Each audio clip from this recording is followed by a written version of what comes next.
capítulo 11, versículo 6. Y si usted lo encuentra, dice amén. Mateo 11, 6 dice la palabra del Señor: bienaventurado el que no halle tropiezo en mí. Vamos a leerlo otra vez. Y bienaventurado es el que no halle tropiezo en mí. Y mientras oraba el Señor traía a mi vida muchos pasajes de la Escritura mostrándome la bondad de Dios, las obras de Dios, en una oportunidad, no una oportunidad, en varias oportunidades, porque así como hoy hay enfermedades que son muy conocidas, para nuestro tiempo, para el tiempo pasado, habían enfermedades que eran muy de ese entonces, ¿no? La lepra era una enfermedad muy nombrada, muy famosa en los días de Jesús, y no solo en los días de Jesús, sino que aún antes de los días de Jesús, siempre hubo gente leprosa. Y era una gente que la condición física era una condición bien desagradable, era una condición bien dolorosa. No solamente la gente piensa que la lepra era el aspecto, la apariencia de la persona, sino que los dolores en los huesos, cómo se le atrofiaban los músculos, y ellos no podían, de repente la lepra llegaba a comerle las manos, las piernas, y bueno, le sacaba de repente la visión. La lepra les dañaba todo el cuerpo, ¿no? Y ser un leproso hasta el día de hoy es una enfermedad bien complicada, bien grave. Y la misericordia de Dios, la bondad del Señor, una y otra vez al leer la palabra, no solo en el Nuevo Testamento, en el tiempo de Jesús, sino aún en el Antiguo Testamento, vemos tantas veces el milagro del Señor obrando en esta enfermedad y sanando. Y obrando no solamente, y yo me refiero a esta enfermedad como algo muy ocurriente, muy conocido, muy famoso, la lepra, muy atacada la gente con esta enfermedad, y el Señor obrando una y otra vez para sanar, para libertar a la gente. Y el Señor me mostraba eso, la gracia, la bondad de Dios en tantas áreas. Y yo creo, hermano, que el Señor sigue haciendo sus obras. Uno a veces piensa que la obra del Señor tiene que ver con lo que Él es. Repito otra vez, uno piensa a veces que lo que el Señor hace es lo que el Señor es. El Señor es más de lo que Él hace. El Señor es más de lo que Él hace. Entonces, uno no solamente aprende a ver a Dios a través de lo que Él hace, sino que uno necesita aprender constantemente a Dios por lo que Él es y lo que Él es. Tenemos que aprender a verlo por lo que Él es, para poder ver, hermano, que en Él no hay ningún tropiezo. A veces el cristiano dice: ¿y por qué a mí no me salen las cosas? ¿Y por qué de repente yo no veo solución? Mire, Juan el Bautista para mí, y no solo para mí, la Escritura habla de él, Jesús testifica de él. Será un testimonio honrable de Juan el Bautista. No era un cristiano frío ni tibio, no era un cristiano que estaba a medias tintas, no era un cristiano que tenía vergüenza de predicar la palabra, no era un cristiano, hermano, que titubeaba, era un cristiano firme. Era un cristiano apartado para Dios. Ese era Juan el Bautista. Era un cristiano sacrificado, porque desde su niñez, su juventud, toda la juventud, toda la niñez de Juan el Bautista fue volcada a la búsqueda. Era un hombre muy sacrificado, muy solitario en la vida, y que se había, hermano, preparado y llenado del Espíritu Santo para hacer aquello que Dios le instruyó para hacer. Era un hombre de Dios. Pero hubo un momento en su vida donde dentro de la voluntad de Dios, Él fue afligido. Lo voy a decir otra vez con suavidad para que usted lo escuche y esté en el mensaje. Dentro de la voluntad de Dios, Él fue afligido. Lo voy a reiterar por tercera vez. Yo creo que a alguien Dios le hablará. Dentro de la voluntad de Dios, Juan el Bautista fue afligido. Fue afligido. Y la aflicción que vivió lo llevó, hermano, al punto donde él dijo: ¿Habré yo hecho lo que Dios quería que yo hiciera con mi vida? ¿Es esto realmente la voluntad de Dios para mí? Él termina en una celda, en una cárcel, injustamente. Él solamente predicó la palabra y denunció el pecado. Yo escuchaba a cientos de predicadores que han dicho: Juan el Bautista nunca debió meterse y denunciar el pecado de Israel. Nunca debió meterse en el asunto del pecado. Hermano, Juan el Bautista no denunció solo el pecado que cometía el rey acostándose con su cuñada, sino que él denunciaba el pecado todo, porque él cuando predicaba decía: a la verdad el hacha está puesta a la raíz de los árboles, y todo árbol que no da buen fruto lo van a cortar. Y yo les predico y los bautizo en agua, pero viene uno que es poderoso, que viene tras de mí, ese los bautizará en Espíritu Santo y fuego. Y ese tiene un aventador en la mano. Un aventador es lo que se usa en el campo para levantar, para cegar. Es una herramienta afilada, eso es un aventador. Y dice: él tiene el aventador en la mano, él está listo. Para mí Juan el Bautista es un hombre íntegro, un hombre de Dios. Pero en algún momento de su vida, donde la voluntad perfecta de Dios le permitió ser afligido. Y en eso que él estaba siendo afligido, él pregunta, hermano, y dice: ¿es este el Cristo que había de venir? ¿Es esta la voluntad de Dios? ¿Es esta la palabra que Dios son estas las promesas que Dios nos dio? Él estaba en una cárcel y seguramente ya amenazado, sentenciado a morir ahí. Tal vez él en ese momento no sabía la sentencia que se había dictado en contra de él. Él murió, hermano, decapitado. Y en esa situación donde él fue puesto a la voluntad de Dios y afligido, él preguntó: ¿es este el Cristo que había de venir? Y la respuesta soberana, bendita de Jesús, fue decirle: díganle a Juan, yo sano, yo perdono, yo predico el evangelio del reino de Dios.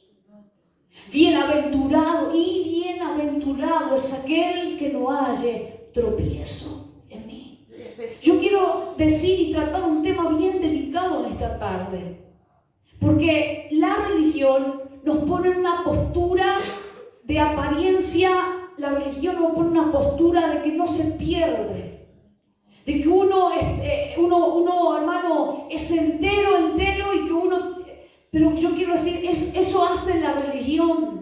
Pero el Evangelio de Cristo, que nada tiene que ver con la religión de los hombres, el Evangelio de Cristo nos permite ver la gloria de Dios en hombres y mujeres vulnerables como somos nosotros. Nos hace entender que se nos dio la buena noticia de salvación y que nos dieron vida eterna. Cristo nos dio vida eterna y que la bondad de Dios es extremadamente grande, que dentro de esa bondad seremos afligidos y que esa bondad, y escuchen lo que voy a decir en esta tarde, esa bondad no me detiene de sufrir las consecuencias de mi pecado. Voy a tratar un tema delicado, lo voy a repetir. La bondad de Dios que no tiene límite, me permite ser, hermano, participante de todo lo que Él tiene para mí en esta vida y en la eterna, allá en la celestial. Pero esa misma bondad no detiene las consecuencias que causa mi propio pecado. Porque dice el libro de los Hebreos, Dios ama, pero Él ama, y como Él ama a los hijos que andan mal, Él los disciplina. Y dice el libro de Hebreos que Él causa que el hombre tenga tristeza por el pecado. Dios causa, hermano, ojalá llegue un punto de nuestra vida, cada tanto, si nos desviamos, ojalá que ese cada tanto desaparezca, pero si nos desviamos, hermano, Dios permita que seamos nosotros entristecidos, según la tristeza que es de Dios. Porque dice el libro que hay una tristeza según Dios, que la produce Dios, que la permite Dios, para que nosotros nos volvamos a Él. Dice el libro de Oseas, en la angustia me buscarán. Entonces la bondad de Dios me hace participante de todo. Por eso el que se convierte a Cristo siente que tiene algo que no tenía antes. Que tiene, hermano, yo la palabra garantía no sé si usarla, pero tiene mucho más, tiene como un seguro de vida que no se vence. Y se llama la bondad, la misericordia de Dios. Pero esa misma bondad no evita que si yo, hermano, ando torcido y ando por malos pasos, esa bondad, claro que llama a que yo vuelva. La bondad me llama, me advierte. Pero la bondad, hermano, no detiene que yo sufra las consecuencias de mi pecado. ¿Por qué? Porque dije que era un tema delicado. Porque hay gente cristiana que se está preguntando, ¿por qué? ¿Por qué? ¿Por qué ando como ando? ¿Por qué estoy como estoy? Yo quiero decirte, la bondad de Dios está encima de tu cabeza. Porque Dios es el mismo ayer, hoy, por los siglos de los siglos. Y si tú le buscas, si tú le clamas, si tú le pides, Él escucha y Él te da. Pero la misma bondad de Él no puede llamar bueno a lo que es malo. No puede. Caín vino con una ofrenda a Dios cuando él tenía pensamiento para matar a su hermano. Caín vino así. Es más, después que mató a su hermano Abel, y cuando Dios le habla y le da tal vez la oportunidad, digo yo, de poder decirle, me equivoqué, me ensañé con mi hermano, lo miré con malos ojos, me cometí un error grave, perdóname. Él se hizo el desatendido. Un hombre que le ofrecía a Dios. Y hermano, Dios no dejó de amar a Caín. Pero Caín sufrió, hermano, como un perdido, como un extraviado en esta vida. Sufrió las consecuencias de sus actos.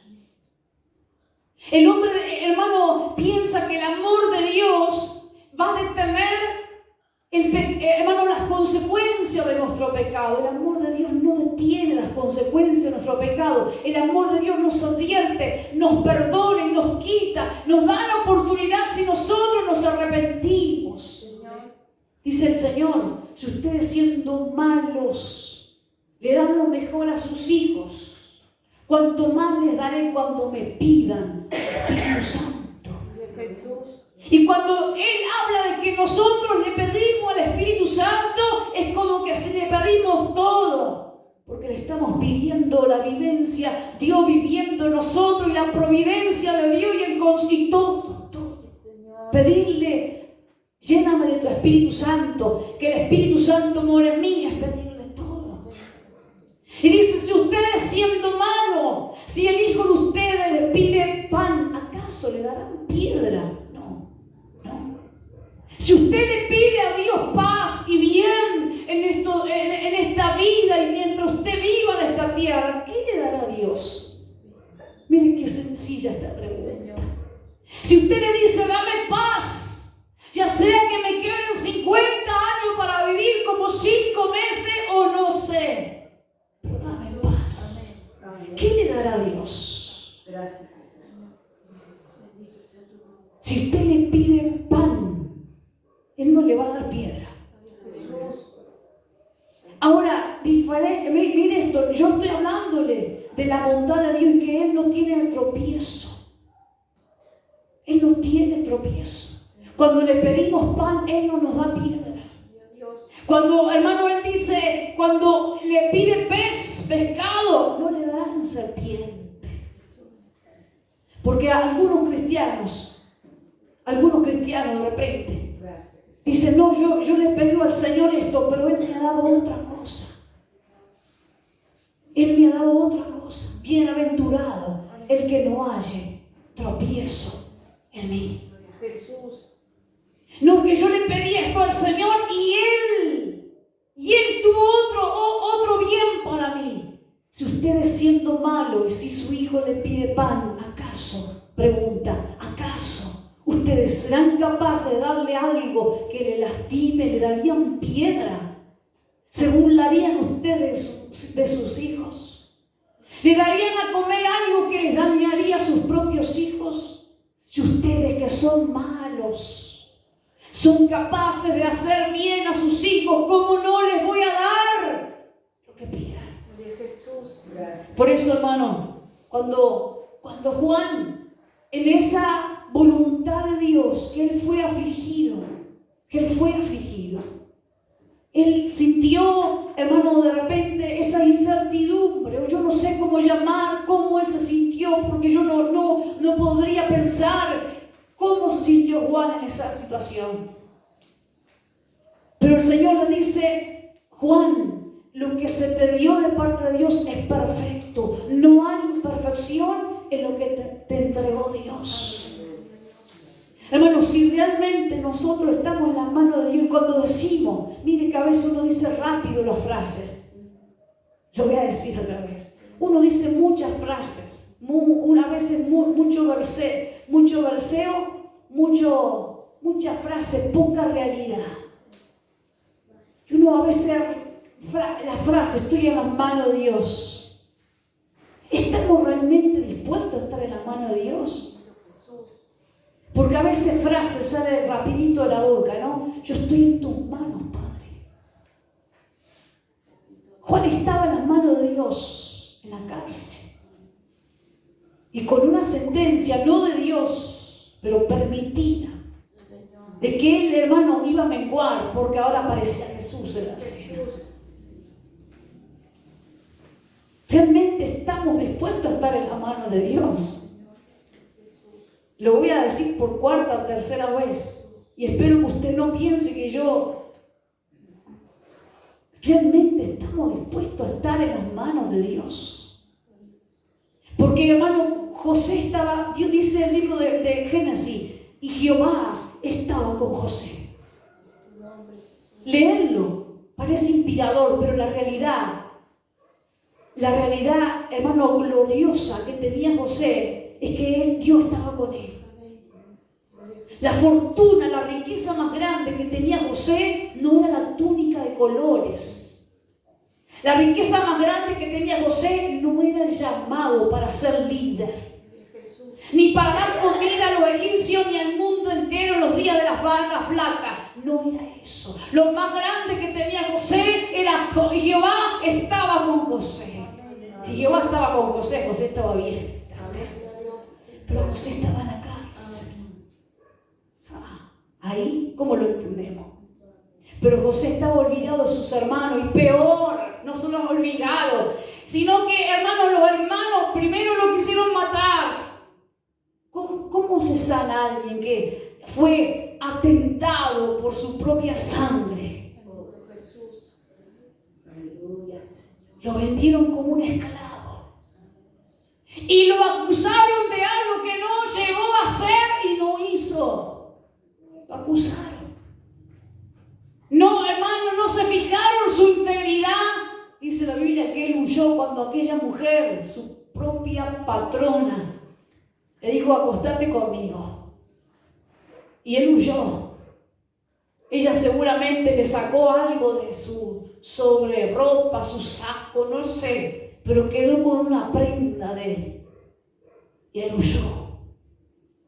Y él tuvo que quedar casi 4 años aproximadamente, según, hermano, lo que uno puede estudiar y ver en la escritura. El periodo para él habrá sido largo, seguro que sí. Pero él tuvo que estar ahí, hermano, dando testimonio delante de Dios, pero teniendo un testimonio de sucio para los egipcios. Digo de sucio, de malo para los egipcios, porque la mujer dijo, él me quiso abusar. Pero hermano, él estaba en las manos de Dios. Te voy a reiterar esta pregunta, porque creo que el Espíritu Santo hoy nos está hablando, hoy nos hablará. ¿Estamos dispuestos a estar en las manos de Dios? ¿Realmente estamos dispuestos a estar en las manos de Dios? Porque si nos ponemos a mirar la vida de Juan en esta situación, hermano, le hicieron una fiesta, la noche que él murió hicieron una fiesta. La noche que murió este varón de Dios, Juan el Bautista, hicieron una fiesta en el palacio. El rey estaba tan bebido, tan alcohólico, que le dijo a la reina, su esposa, a esa que era esposa de otro, le dijo, todo lo que vos me pidas. Y trajo a la hija de esta, y esta le danzó al rey, y el rey le dijo, todo lo que vos me pidas también te lo doy. La madre usada por el diablo, pero en el control de Dios. Usted dice, pastora, ¿cómo se explica eso? Estamos dispuestos a estar en las manos de Dios. Porque si no estamos dispuestos a estar en las manos de Dios, la frase estoy en tus manos, nunca la vamos a ver, a participar. Y la Biblia dice que en esa noche, hermano, hicieron la fiesta y esta mujer dijo, decide que traigan la cabeza de Juan en un plato. Hermano, cualquier cristiano dirá, esto no es de Dios. Acá hay algo que no cuadra. Bienaventurado el que no haya tropiezo en mí. Esto es solo para los entendidos esta noche. Esto es solo para los que saben que el Espíritu Santo está tratando alguna cosa. Bienaventurado el que no haya tropiezo en mí. Porque, hermano, la Escritura dice que en esa noche de fiesta, la cabeza de Juan fue presentada en una bandeja. Y, hermano, la lectura de la religión ve eso como que el diablo ganó. La lectura de la religión ve a un hombre que no terminó bien. La lectura de la religión de esos días decía, Juan en algo pecó. Pero la lectura de arriba decía, bienaventurado, buen siervo y fiel. En lo poco has sido fiel, en lo mucho te pondré. Cuando los discípulos de Juan se dieron cuenta, después que Jesús le dijo, bienaventurado el que no haya tropiezo en mí, cuando se dieron vuelta para ir a la cárcel a decirle a Juan el saludo de Jesús, las palabras de Jesús, Jesús le dijo a la multitud, ¿qué salieron ustedes a ver al desierto? A un hombre que era flaco, que era como una caña, que se vestía simple, que a la vista no parecía un gran profeta. Yo les digo, ese hombre era un profeta de Dios. Ese hombre estaba anunciado, dice Jesús. Jesús reconoció y honró a Juan. Pero, hermano, Juan estaba en la voluntad perfecta de Dios. Bienaventurado el que no haya tropiezo en mí. Porque en el momento, hermano, a veces, donde la voluntad de Dios permite que seamos afligidos, a veces el enemigo, hermano, trabaja tanto en la mente del ser humano que lo hace titubear, que lo hace, hermano, doblegarse, hasta un doblegarse, decir, ¿para qué he servido a Dios? ¿Para qué he buscado a Dios? ¿Para qué le creo a Dios? Pero bienaventurado aquel que no halle tropiezo en Dios. Como un muchacho llamado Esteban. Dice el libro de Hechos, hermano, que Esteban era un servidor fiel del Señor. Lo habían acusado también de acusarlo. Decían que él predicaba fuera del contexto bíblico, que esto y que aquello. No, nada que ver. Nada que ver. Era la persecución.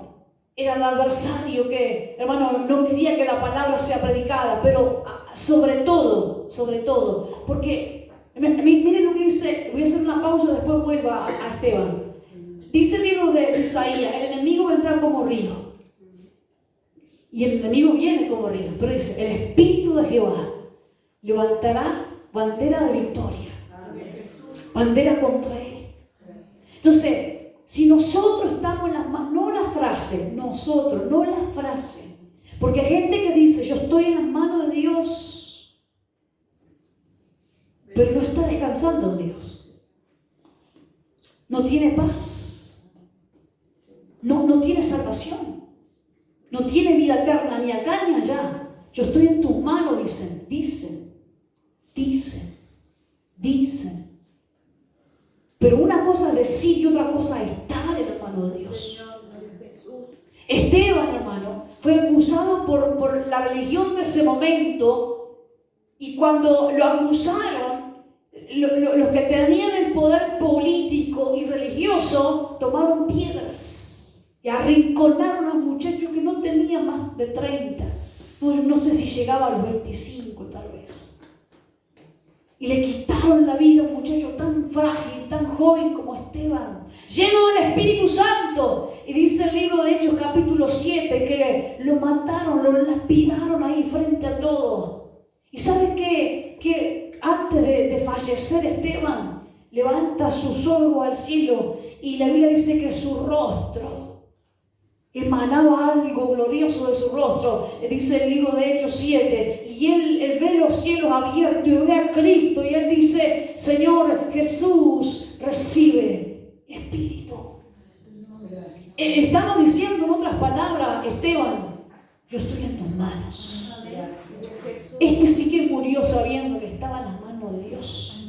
Él no dijo, predicar el Evangelio me llevó a esto. Porque vieron los cristianos que dicen, no acá, allá en la China, yo me pongo a servir a Dios y me va mal. Claro que a veces lo decimos sin pensar lo que decimos. Pero nunca nos ha ido mal por predicar el Evangelio. Es más, bienaventurado hemos sido por predicar el Evangelio. Pedro un día le dijo, Señor, nosotros dejamos todo por ti, dijo Pedro. Nosotros dejamos casa, nosotros dejamos familia, nosotros dejamos trabajo, nosotros dejamos todo por ti. Y Jesús le dice a Pedro,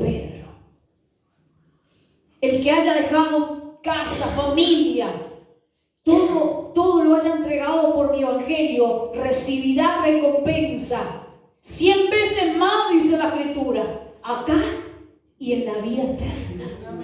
Porque Dios no es deudor de nadie. Entonces, hermanos, bienaventurado aquel que no haya tropiezo en Dios, que realmente entienda y viva en las manos del Señor.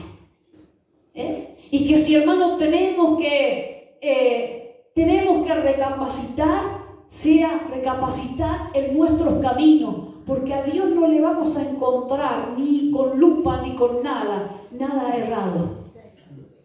Si algo tenemos que meditar y visualizar es a nosotros mismos. Porque, hermano, a veces le queremos encontrar la razón del por qué a Dios. Y hay que examinarnos por acá, siempre por acá. La bondad de Dios es grande, pero la bondad de Dios no va a detener. Hermano, la gente dice, Dios es bueno, Dios es grande, Dios no va a permitir, dice la gente. Dios no va a permitir. Ningún padre quiere el mal para sus hijos, pero hay hijos que se les salen de las manos de los padres, ya salen del amparo de los padres, y el padre, por más que llore por ese hijo, como el pródigo, el padre lloró, pero el hijo se quiso ir y se perdió. Gracias a Dios que volvió, y el padre lo recibió de la misma manera que él lo dejó ir. Porque a veces decimos, Dios no va a permitir. Aquel estaba comiendo, hermano, casi comía la comida de los cerdos. Lo había perdido todo. Porque el padre había sido malo con él. Dios permitió. No, hermano. Bendito Jesús. Esa fue su vivencia. Por eso recapacitó, dijo, en la casa de mi padre hay paz, hay pan, hay comida, hay vestido, hay una casa. Y yo estoy acá. Gloria a Dios que él se levantó y volvió a la casa del Padre. Bienaventurado aquel que no haya tropiezo en Dios. Hay tanta gente, hermano, y esto lo digo con mucho cuidado. Tanta gente que no supo estar en las manos de Dios.